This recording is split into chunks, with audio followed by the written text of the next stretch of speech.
อยู่เฮือนสองเท้าเนาะลูกได้ไปใส่หมดแล้วลูก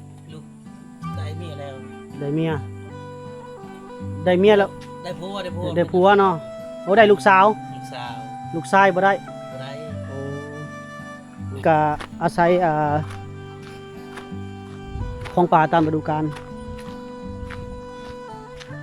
เพิ่นสะอาดได้เฮือนนั่นนี่เนาะสบายดีบันชวนเฮ็ดหน่อไม้ขายเนาะยังมีอยู่หน่อไม้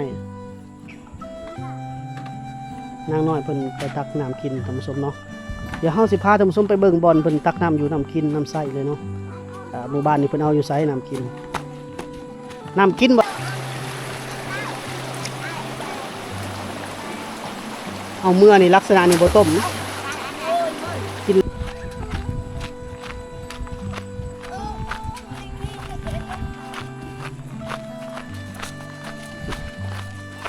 เฮือนไฟเฮือนลาวบัด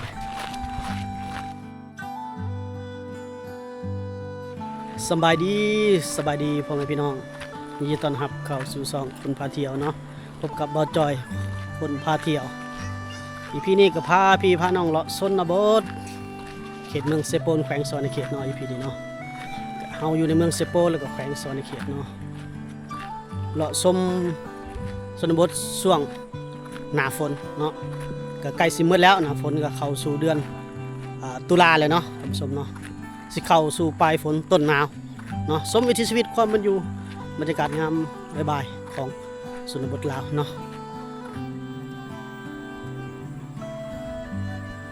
แนมไปทางนั้นโอ้มืดฝนคักมันยังเนาะท่านผู้ชมก็ยังบ่วิดฤดูฝนคือเก่าช่วงนี้บรรยากาศในหมู่บ้านเขาเจ้าบ้านนี้มีเสาไฟฟ้าแลนกายอยู่ท่านผู้ชมเนาะแต่ว่ายังท่านได้มาแบ่งลงก็หลายปีแล้วเนาะเพราะว่าเป็นบ้านเล็กบ้านน้อยแล้วเขาเจ้าบ่ได้เอาลงมาแบ่งเนาะเป็นให้ชาวบ้านเพิ่นก็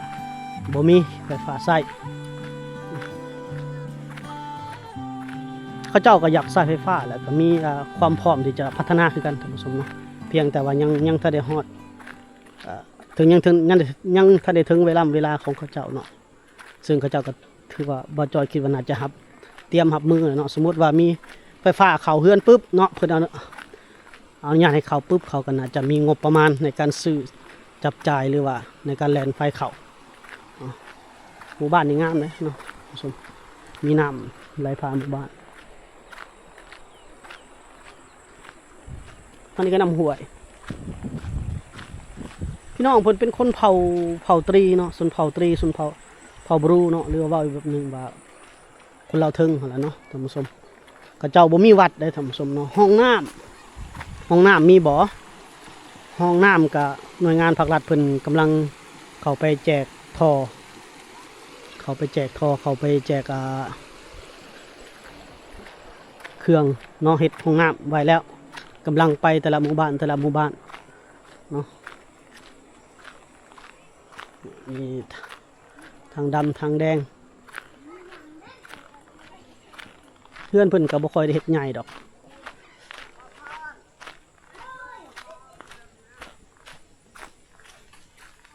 ช่วงนี้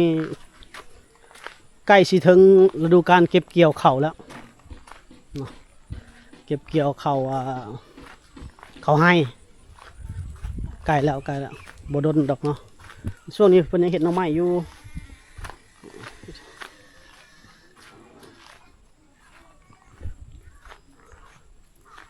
เพื่อนเพิ่นจะบ่ใหญ่เลยพอดีหลังฝนสังเกตว่าพ่อแม่พี่น้องชนเผ่าเวลาเพิ่นสร้างบ้านสร้างหมู่บ้านหรือหยังก็แล้วแต่เนาะเพิ่นจะอยู่ใกล้กับแม่น้ำอยู่ติดแม่น้ำสร้างหมู่บ้านติดแม่น้ำแบบนี้เห็นบ่สะดวกสบายในการหาน้ำอยู่น้ำกินว่าซั่นซะถ้าสร้างหมู่บ้านไกลน้ำก็จะลำบากในการแต่เอาน้ำมาใส่กินเนาะใส่อาบใส่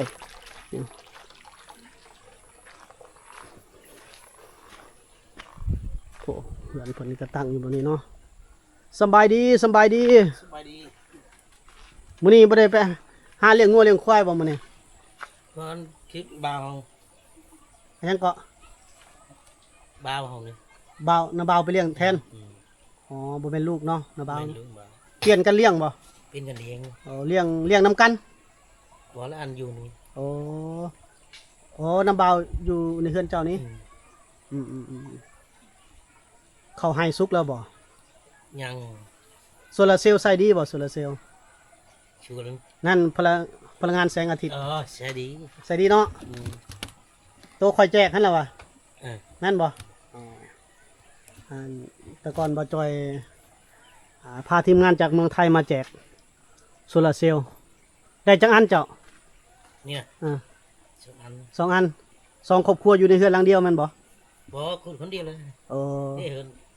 อืม เมียเฒ่านะเนี่ย บ่จอยได้ทีมงานเฮลคิปเปอร์คนจิตอาสาเนาะที่เดินทางมาจากประเทศไทยเนาะเดินทางมาจากจังหวัดเชียงใหม่แล้วก็พามาแจกโซลาร์เซลล์ให้กับ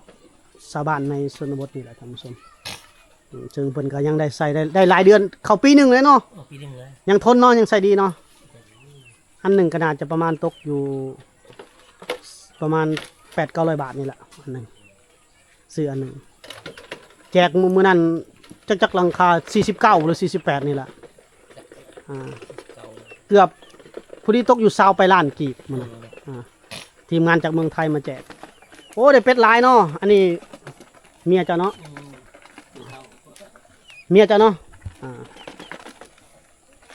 โอ้เพิ่นได้เป็ดเลี้ยงเป็ดเลี้ยงไก่อยู่เฮือนสองเท้าเนาะลูกได้ไปใส่หมดแล้วลูก ลูกได้เมียแล้ว ได้เมียได้เมียแล้ว ได้ผัวได้ผัว ได้ผัวเนาะ โอ้ได้ลูกสาว ลูกสาว ลูกชายบ่ได้ บ่ได้ โอ้อืมก็ลำบากเลยเนาะ ลำบากแล้ว บ่ได้ลูกไผ่มาเฮ็ดกินซอยบาดนี้ ไปบ่ได้ติดบางแฟน อ่าเอาหลานมาอยู่น้ำเลยให้เขาเอาเมียมาอยู่น้ำ เรื่องอยู่ทำโอ้บ่ได้ดอก บ่ได้บ่เอาหลานเลี้ยงหลานเด้เลี้ยงหลานแหละให้เขาเอาเมียแล้วเจ้าก็ได้หลานไผ่หันมาซอย อืม ดูแลสำเฒ่าสแล้วก็นาบ่าวหันเอานาบ่าวเอาเมียแหละเมียนาบ่าวก็มาอยู่นี่ เนี่ยลำบากนี้อยู่ลำบาก เด้อเอาขอบใจ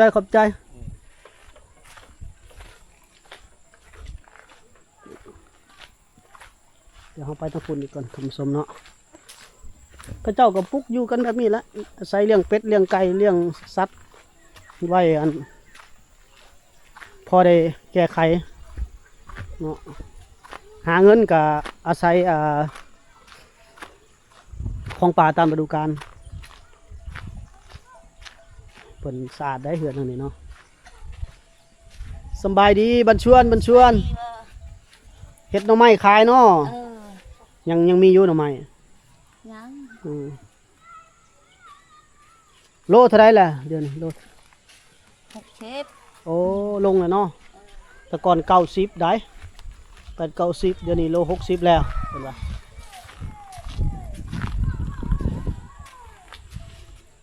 ยังมีอยู่เนาะหน่อไม้เนาะ เออ อืม โอ้ยอดเอาเถอะ อืมพูดหลอดไปเป่าเลยเพิ่นก็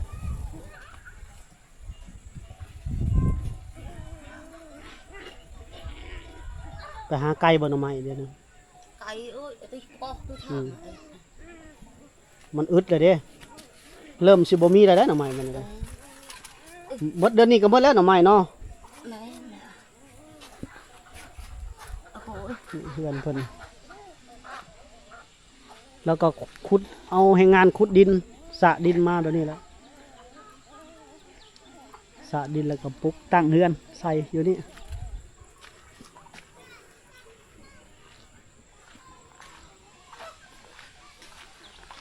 เป็นวิธีของเขาเจ้าเนาะทำสมเนาะของคนชนเผ่านี่ก็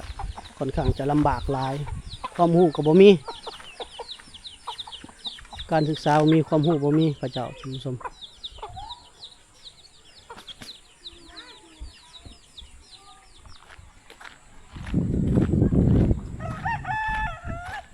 โอ้เสียงไก่ขันม่วนขนาดท่านผู้ชมเพิ่นเข้ามาเม่นคือบ่เห็นเฮือนหลังใหญ่เนาะเฮาได้เคยตอบคอมเมนต์นี่แหละเนาะก็ส่วนหลายเขาเจ้าจะบ่ค่อยได้สร้างเฮือนหลังใหญ่หลังงามปานใด ก็ตามงบแน่มีความเชื่อถือแบบแบบคนชนเผ่าแน่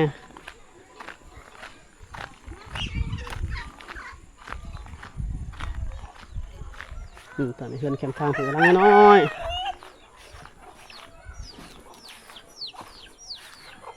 บริหนึ่งเขาหนึ่งหน้าบ่คือเงียบเถอะทางเฮือนเพิ่น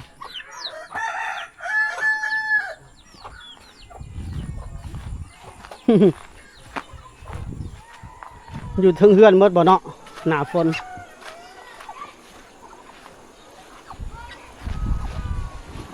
โอ้เฮือนหลังนี้มันคักได้เฮือนหลังนี้นะบรรยากาศดีเราอยู่ใกล้น้ำห้วยคักกันเลยโอ้ร้านน้อยกามน้ำทั้งผู้ตุ่มตามตุ่มตาม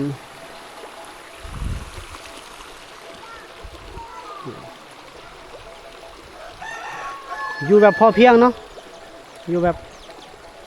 พอเพียงอยู่แบบพออยู่พอกิน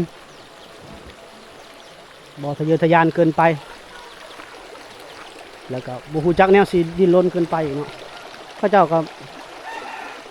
บ่ฮู้เฮ็ดเด้บ่มีทุนฮ้อนบ่มีงบประมาณ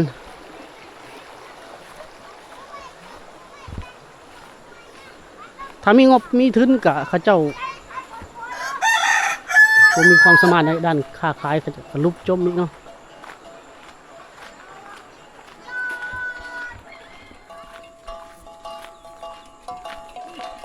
โอ้ควาย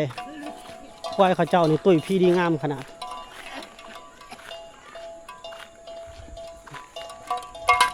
หญ้าหลายเนาะควายก็งามตุ้ยพี่แล้วก็บ่ค่อยเป็นโรคแถวนี้เพราะว่าบ่ได้มีการฉีดยาฆ่ายุงฆ่าหญ้า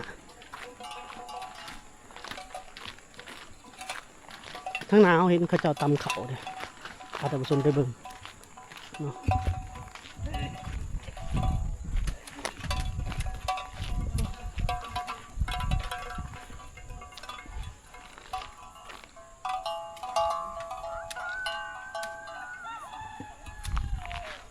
โอ้ควายกับแนมเฮาเนาะเพิ่นตำหนา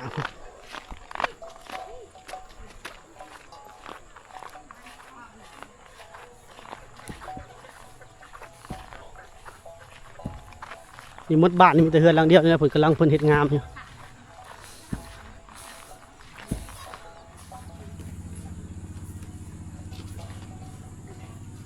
ตำข้าวไหม้บ่โอ้ได้ข้าวไหม้ตำเลยเด้อเพิ่นก็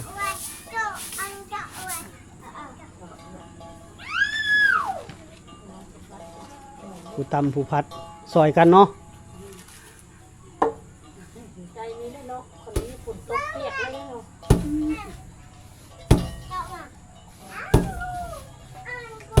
จะคือข้าวหน้าเนาะเขาให้ โอ้เม็ดยาว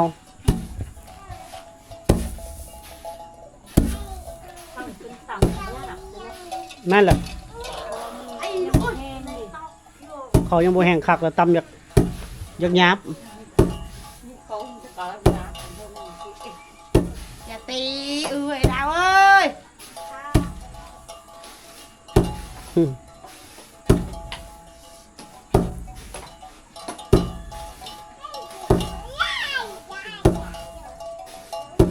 ใส่กำลังร้ายตำเขาบ่มีไฟฟ้าเนาะตำเอาเจ้าก็อยู่บ้านนี้เลยบ่อยู่บ้านนี้เอาพัวเป็นลุงอ๋อ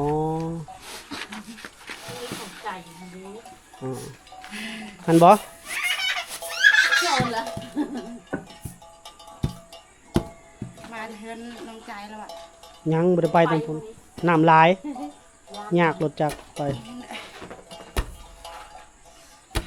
ไม่อยากแม่บอก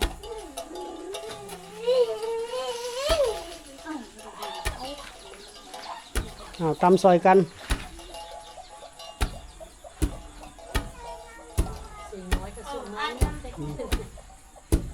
น้อยอยู่แต่จับสักใหญ่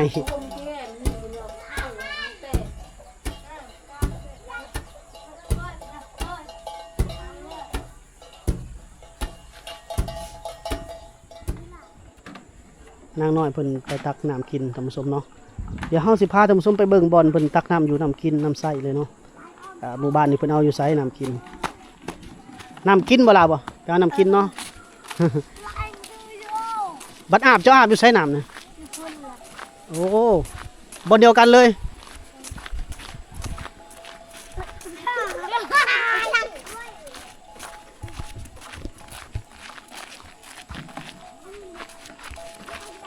ไป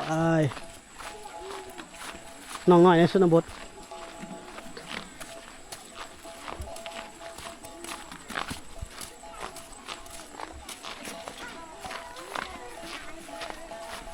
เฮือนบนกระปุกบ้านนี่แหละหลังนี้กันเนาะอยู่ตามสันภู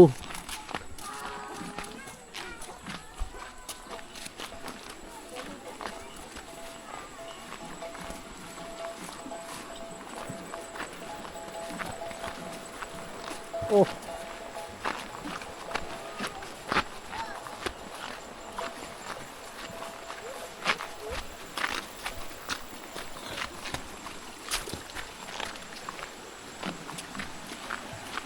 คือออกมาตักอยู่เทิงหมู่บ้านเนาะ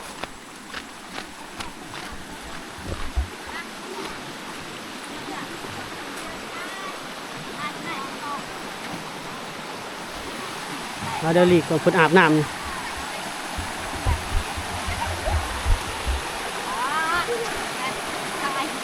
สับคนอาบเด้อสับคนอาบเด้อบอกให้เพิ่นใส่เสื้อผ้าเพิ่นไม่ได้ใส่เสื้อผ้า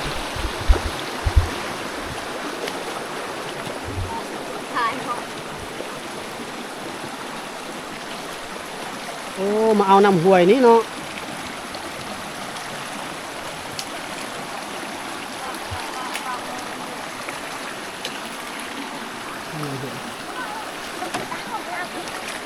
แล้วแหละเต็มแล้วยังจะพอดีเนาะโอ้จะเอาน้ำนี่บอกกินละอ๋ออาบก็อาบอยู่นี่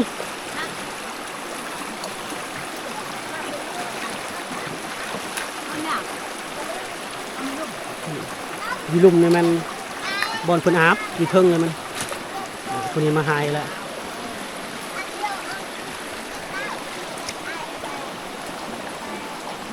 เอาเมื่อนี่ลักษณะนี้บ่ต้มนะกินเลยจักตุ๊กเจ้าน้อยคนนี้จักตุ๊กถือมา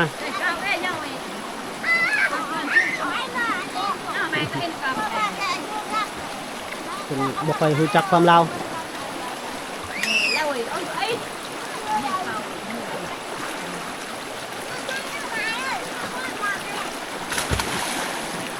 แล้วลุ่มในกล้องเขาหมุนใส่บ่ได้เลย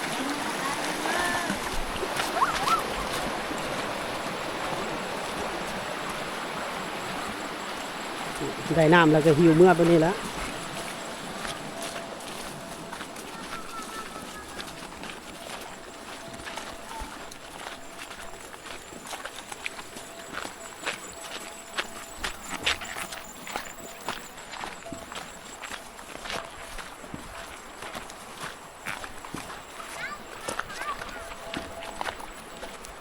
ถือว่าอยู่ถึงหมู่บ้านเนาะแล้วก็นอกหมู่บ้านนี่โอ้ยางไวเด้อ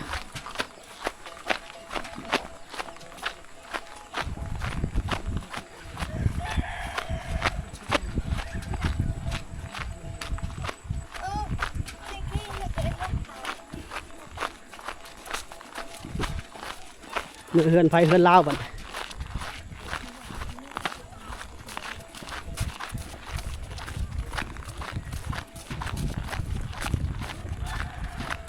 มันก็อยู่ฟุ้นใส่เฮือนละเฮือนเจ้าใส่น้อย ค่อนข้างที่จะอายกล้องน้องเพิ่นเนาะเฮือนนางน้อยเพิ่น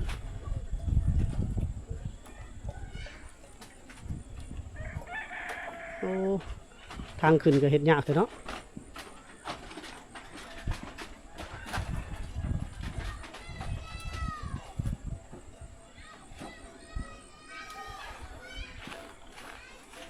โอ้เพื่อเรา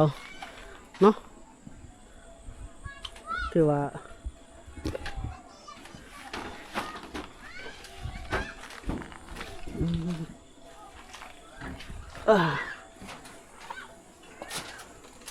มาพี่นั่งน้อยนั่งอยู่พี่นั่นละนั่งนี่เจ้าซื้ออะไรเกาะ ชื่อจันหอม ซื้อยังเกาะ ชื่อจันหอม จันหอมโอ้น้องจันหอมบ่ได้เข้าโรงเรียนเลยได้เนาะน้องจันหอม อยู่กันจะอยู่จะคนเฮือนนี่ฮู้บ่ 4 คน 4 คนเนาะน้องจันหอมเพิ่นผู้ชมน้องจันหอมมีเอื้อยบ่ บ่มี นี่น้องจันหอมน้องจันหอมมีเอื้อยหรือมีอ้ายหรือมีน้อง บ่มี บ่มีเอื้อยน้องมีบ่โอ้อยู่กับอยู่เฮือนนี่อยู่น้ำไผล่ะ ก็นี่แหละพ่อตายแม่ไปเอาพัว โอ้เจ้าหันได้พอตายแม่เอาผัวอ๋อนี่เราอายกล้องเลยทำสมนนี้เจ้าอยู่กับไผใส่อยู่น้ำไผ อยู่น้ำสบายละ อยู่น้ำไผเดี๋ยวนี้อยู่น้ำเอื้อยบ่หรืออยู่น้ำไผอยู่น้ำนาบ่าวนาสาวบ่อยู่เฮือนนี่อยู่จะอยู่น้ำไผตั้งนานตรงไหนตั้งนาน ตาตังเกา กุโอ้นาบ่าวอยู่กับนาบ่าวเนาะบริเฮ็ดหนังสือเลยเจ้านั่นล่ะเนาะ โดย ใครยังฮู้ว่าโดยอยู่